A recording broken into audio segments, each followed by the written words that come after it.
그게 바로 아까 이 변수값 변경시키는 거. 이거나면 여러분들이 지금까지 이게 원자적이라고 생각하고 지금까지 살았을 거예요. 근데 그게 아니라는 걸 이제 깨줬고요.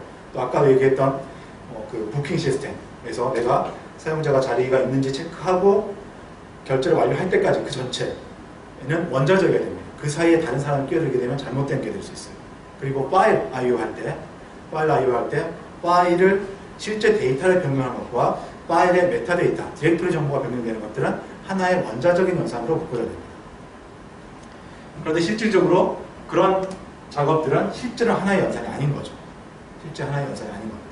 그래서 그것들을 하나의 원자적인 연산이 되도록 보장을 해줘야지 컴퓨터 시스템을 정상적으로 동작한다는 거죠. 그래서 원래 이런 문제가 발생한 거는 내가 하고자 하는 일이 한 덩어리로 이루어져야 되는 일인데 그게 실질적으로 원자적이지 않았기 때문에 발생하는 겁니다. 용어가 나왔다 보니까 제가 약간 우리 흐름에서는 빗나간 설명을 좀 하고 있는데요. 경쟁 조건 못지않게 원자적 개념이 중요하고 아마도 우리 넥스트에서는 데이터베이스를 이제 더 많이 공부할 것이기 때문에 그때 경쟁 조건, 원자적 연산이라는 걸 매우 중요하게 됩니다. 아마 그때 동기화를 얘기할지 안 할지 잘 모르겠어요. 제가 데이터베이스 배울 때는 동기화 얘기를 별로 안 했어요. 데이터베이스는 경쟁 조건, 원자적 연산, 트랜잭션 이런 얘기를 많이 했지 동기화라는 얘기를 안 했습니다. 근데 사실 그게 다 동기화가 깔려 있는 겁니다. 이런 것들을 하는 게. 하나의 어떤 데이터베이스 레코드를 변경시키는데 레코드를 변경시키는 것과 레코드의 메타데이터를 변경시키는 거 이게 한 묶음으로 처리되는 거죠. 그래야지 서로 섞이지가 않고 일관성을 유지할 수 있게 됩니다. 그 근본에는 동기화가 깔려있다는 겁니다. 아무튼 컴퓨터 시스템에서 이런 동기화가 필요하게 된 이유가 뭐냐? 프로세스 사이에서, 스레드 사이에서 경쟁 조건이 발생했기 때문입니다. 경쟁 조건이라는 것은 하나의 단위 작업, 원자적인 작업이 안 됐기 때문이다. 저 원자적인 작업은 이게 원래 작업이다 딱 있는 게 아니라 여러분 설계에 따라 달라진 거예요. 여러분 설계가 어떻게 좀 이상한 설계가 되면은 한 1초 동안 실행될 작업이 원자적이어야 될 필요가 있게 되는 겁니다. 그럴 수도 있는 거예요. 근데 상당히 안 좋은 거죠. 딱 느껴보면 알겠지만 원자적인 작업이 정상적으로 일어나려면 중간에 끼어들지 말아야 되기 때문에 즉 스케줄링이 다른 걸로 바뀌지 않아야 됩니다. 이러다 보니까 원자적인 연산이 너무 커지게 되면은 컴퓨터 시스템이 좀 느리게 돼요. 이제 그런 문제가 생기는데 동기화의 이 데이터 접근에서의 한 흐름이라고 이제 이해하시고요. 그 다음에 나와 있는 개념은 인계 연업이라는 겁니다. 흐름을 계속 생각해 보십시오. 자, 동기화가 왜 필요한가? 동기화의 가장 일반적인 형태를 이제 공유 데이터의 접근이다라고 얘기했고, 공유 데이터 접근 시 문제가 되는 것은 경쟁 조건이 있기 때문에 문제다라고 얘기를 했습니다. 자, 이제 점점 그럼 그걸 푸는 게 계속 동기화다라고 했는데 이 문제를 우리가 이론적으로 좀 폼나게 설명하기 위해서 하나 정의를 했습니다. 크리티컬 섹션. 우리 코드가 있습니다. 그러니까 어쨌든 이런 건 다 이제 우리 프로그램상에서 일어나는 거니까 이런 프로그램 코드가 있는데 어떤 특정 코드에서 공유 변수를 접근하는 코드가 존재하게 될 겁니다. 그럴 때 그 부분을 크리티컬 섹션, 임계구역, 임계영역이라고 표현을 합니다. 말 그대로 좀 크리티컬, 위험하다라는 거죠. 여기 임계라고 이렇게 됐는데 저는 저 같은 경우에 위험구역이라고 하는 게 더 이해가 빨랐을 것 같기도 해요. 하여튼 좀 함부로 이걸 아무 생각 없이 그러니까 이 프로세스만 돌면 아무 문제가 없습니다. 여러 프로세스가 똑같은 어떤 공유 변수를 같이 접근하고 있을 때 이 코드는 위험한 코드가 됩니다. 그래서 이것을 위험한 크리티컬 섹션이라고 규정하고 이 크리티컬 섹션의 앞부분, 엔트리 부분, 그 다음에 엑시트 부분에서 뭔가 조치를 함으로써 이 크리티컬 섹션에서 섞이지 않게 순서를 맞춘다고 했는데 결국 공유 변수에 대한 일관성을 맞추는 순서는 뭐냐면 크리티컬 섹션, 즉 공유 변수를 접근하는 부분에서 섞이지 않도록 해주는 게 맞추는 거죠. 그래서 가만 언뜻 생각해보면 입구 쪽과 출구 쪽에서 잘 제어를 해가지고 섞이지 않게 다시 말하면 한 번에 한 프로세스만 이 부분을 실행할 수 있도록 만들어주면 되겠다라는 것입니다. 그래서 이제 컴퓨터 시스템에서 OS에서 동기화를 얘기할 때 이걸 이제 문제를 일반화 형태로 딱 정형화시켰습니다. 그걸 크리티컬 섹션으로 정형화시키고 크리티컬 섹션을 안전하게 처리하는 방법이 무엇이냐? 동기화다라고 얘기합니다.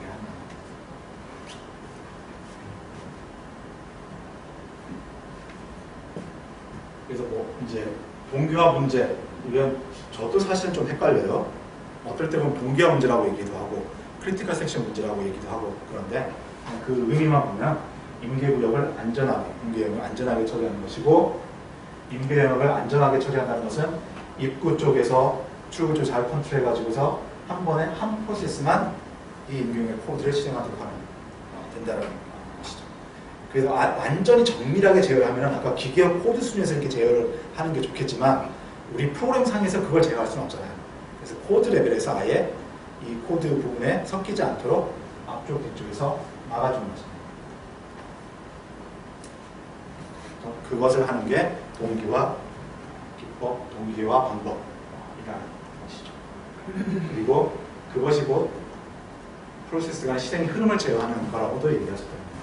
두 프로세스가 아무렇게나 막 흘러가는데 얘가 하나 들어가 있으면 다른 프로세스 들어가지 못하도록 뭔가 잡고 있어야 되겠죠. 그래서 실행 흐름을 제어하는 거죠. 그래서 여러 가지로 병행 제어 이런 식으로 표현을 하고 있습니다. 자, 이 슬라이드는 이제 동기화 문제를 푸는 방법인데 방법이라기보다는 요구 조건이라는 것처럼 동기화 문제의 이제 해결 목표가 되겠습니다. 아까 간단히 의미적으로 얘기를 해버렸어요. 한 프로세스만 임계구역에 들어가면 된다. 이게 동기화 문제의 목표입니다.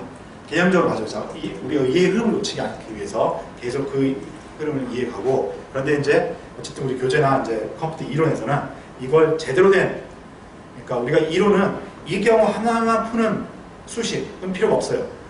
이런 문제라면 그 문제에 해당하는 모든 거에 대해서 풀려야지 그 문제를 푸는 수식이라고 얘기를 할 수 있는 겁니다. 수학이나 물리학에서도요. 마찬가지로 그래서 그렇게 이제 하는 겁니다. 어쨌든 이걸 임계 영역이라고 이제 정의를 했기 때문에 아까 같이 그냥 카운터 변수 하나만, 카운터 변수 증가되는 이것만 생각하면은 그냥 거기에 한 프로그램만 들어가면 되겠다라고 하는데 그 방법은 이제 그런 식의 동기화 케이스는 여러 가지가 생길 수 있다는 거죠. 그러니까 이 임계구역의 실제 코드는 여러 가지 형태로 나올 수 있다는 겁니다. 그래서 그런 문제를 푸는 완전하게 푸는 온전한 목표는 뭐냐? 이 세 가지로 규정을 해볼 수 있다는 겁니다. 이 세 가지가 달성이 되면 임계구역 문제는 제대로 동기화가 됐다라고 풀렸다라고 볼 수 있다. 첫 번째 상호배제. 그래서 이론적인 측면에서 사실 이건 외워야 될 수준으로 중요한 겁니다. 임계구역 문제는 풀이는 이거다. 내가 아마 학교에서 수업이면 이거 반드시 외워야 될 거 같아요. 넥스트에서 수업도 이걸 외운다기보다는 의미를 다 이해했으면 좋겠어요. 근데 외우라고 하기는 좀 그러네요. 근데 하여튼 이 의미는 그 정도로 중요성을 가지고 있어요. 동기화 문제에서. 상호 배제를 해야지 풀어지는 거다. 이 말이 앞으로 계속 나올 겁니다. 상호 배제. 뮤추얼 상호 익스플로전. 상호 배제. 이게 바로 이제 두 개의 프로세스가 하나를 접근하고 있을 때 배제. 서로 튕긴다는 뜻이죠. 서로 튕긴다. 그래서 내가 이 코드를 먼저 혹시나 조금이라도 먼저 실행하고 있다면 다른 프로세스는 여기서 튕겨 나간다는 거예요. 배제한다는 거죠. 그래서 동기화의 가장 기본은 그래서 우리가 이해하는 데 있어서나 앞으로의 실제 사용에 있어서나 거의 90% 이상 이걸 하는 겁니다. 상호 배제를 효과적으로 잘 해야지 기본적으로 동기화가 되는 겁니다. 상호 배제를 할 수 있어야지 임계구역에 대해서 상호 배제를 할 수 있어야지 동기화가 이 문제가 풀리는 거다. 1번 하는데 더 있다는 거죠. 이것만 해가지고는 완전하지 않다는 겁니다. 그거는 이제 왜 그러냐면 이런 코드가 있을 때 앞에 또 심지어 이런 코드가 있을 때 동기화 없이 막 실행하면 오류가 생길 수 있습니다. 하지만 동기화를 하지 않더라도 이런 코드는 계속 실행해야 됩니다. 그래서 어떤 것까지 고려해야 되냐면은 이제 동기화를 많이 집어넣는다면 내가 이걸 실행하려고 할 때 실행에 들어갔을 때 얘는 이걸 실행을 못하도록 하는 거죠. 뭔가 이 실행을 가로막는 겁니다. 이때 여러분이 절대 그럴 일은 없다고 생각해요. 이게 끝나면 다시 얘를 풀어주면 되지라고 생각하는데 아까 이런 크리티컬 섹션이 복잡해지면 이 크리티컬 섹션이 복잡해지면 이 두 개의 제어 코드를 만드는 게 좀 복잡해질 수가 있습니다. 말 그대로. 그래가지고 막는 건 제대로 막았어요. 상호 배제는 이루었어요. 그런데 여기서 풀어줘야 되는데 풀어주는 걸 어떤 조건에서 제대로 못 풀었어요. 그러면 다른 똑같은 이제 방식의 프로세스가 있을 텐데 얘는 실제로 여기를 실행하고 있는 프로세스가 없음에도 불구하고 기다리고 있게 됩니다. 이런 것도 올바르지 않다는 거죠. 왜냐하면 이 기능을 수행해야지 이 전체적인 일이 됩니다. 꼬이지 않는 것, 또 중요한 거지만 어쨌든 이 기능을 수행해야 되니까 꼬이지 않는 걸 막기 위해서 어떤 한 프로세스가 실행 못하도록 해버리면은 이거는 제대로 이 소프트웨어를 구현한 게 아니라고 합니다. 그래서 임계구역을 설정해가지고 상호 배제를 시켰다면 궁극적으로는 이러한 두 가지 조건도 다 만족이 돼야 된다는 겁니다. 세 번째 것부터 먼저 설명할게요. 이게 좀 더 직관적으로 와닿을 겁니다. 한정된 대기, bounded waiting. 즉 상호 배제를 한다는 것은 결국 프로세스에게 웨이팅을 유발하게 되죠. 자, 이제 그래서 지금 동기화가 점점점 여러분이 실제로 느낄 수 있는 부분으로 이제 이렇게 접근해 가는데 프로세스들이 블락킹 되는 거, 웨이팅 하는 거 이런 거 다 동기화 개념에서 나온 거라는 거죠. 아무튼 동기화에서 상호 배제를 한다는 것은 곧 웨이팅을 유발하는 겁니다. 그런데 이 웨이팅이 무한이 되면 안 된다는 거죠. 어떤 한정된 시간만큼만 웨이팅이 되는 거예요.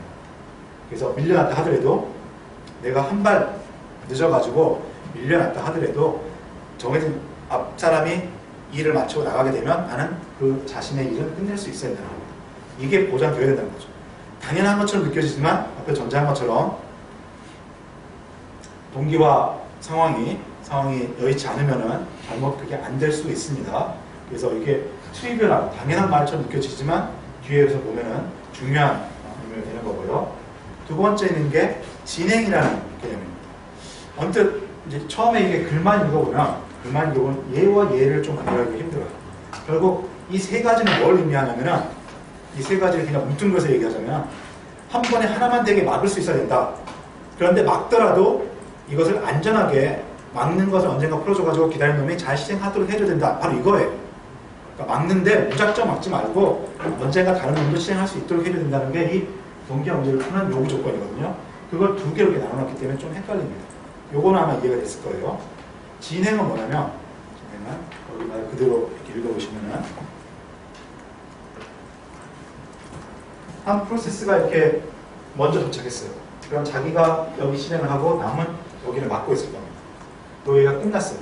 끝나고 나갔습니다. 이럴 때 들어가려고 대기 중인 프로세스가 있겠죠. 하나일 수도 있고 일반화시키면 여러 개 있을 수도 있고 여기 크리티컬 섹션을 실행하는 놈이 끝났다면 크리티컬 섹션을 실행하는 놈이 없다면 대기 중인 프로세스 중에 하나는 반드시 들어갈 수 있어야 된다는 거죠. 그래서 언뜻 생각하면은 앞에 무한히 기다린다는 것과 좀 다른 개념, 같은 개념처럼 느껴져요.